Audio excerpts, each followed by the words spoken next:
Big boss season 8 లైవ్లో ప్రస్తుతం kitchen డిపార్ట్మెంట్లో నిఖిల్ మరియు యష్మి కూరగాయలు కట్ చేస్తూ ఉంటారు.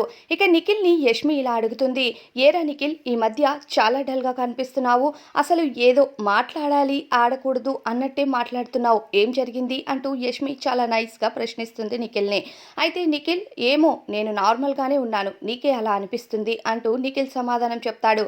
లేదురా, నాతోనే కాదు మిగతా కంటెస్టెంట్స్తో కూడా నువ్వు అడిగి చూడు, నువ్వు అలానే డల్గా ఉంటున్నావు అంటే, ఏమో నా ఆట నేను ఆడాలి అనుకుంటున్నాను, ఇక్కడ నేను డల్గా ఉన్నానని ఒకరు ప్రశ్నిస్తే సమాధానం చెప్పాల్సిన అవసరం నాకు లేదు యష్మి, నీ ఆట నువ్వు ఆడుతున్నావు, నా ఆట నేను ఆడుతున్నాను, మరి నీకు నేనెందుకు అలా కనిపిస్తున్నానో నాకు తెలీదు అంటూ యష్మికి సమాధానం చెప్తే, లేదురా, కావాలంటే వేరే వాళ్ళని కూడా అడుగు, డల్గా ఉండకరా, స్ట్రాంగ్గా గేమ్ ఆడు అంటే, నేను ఎలా ఉండాలో కూడా మీరే డిసైడ్ చేస్తారా, నేను ఒకలా ఉంటే మీరు ఇంకొకలా డిసైడ్ అవుతారు, మళ్ళీ అది నామినేషన్స్లో కానీ లేదంటే టాస్క్లో కానీ నన్ను ఎగనిష్ చేసి మాట్లాడతారు, నేను ఇప్పటివరకు ఫేస్ చేసింది చాలమ్మ తల్లి, ఇంకా నాకు మీరు సజెషన్స్ ఇవ్వకండి, నా ఆటను నేను ఆడుకోగలుగుతాను అంటూ నిఖిల్ యష్మికి గట్టిగానే ఇచ్చిపడేశాడు.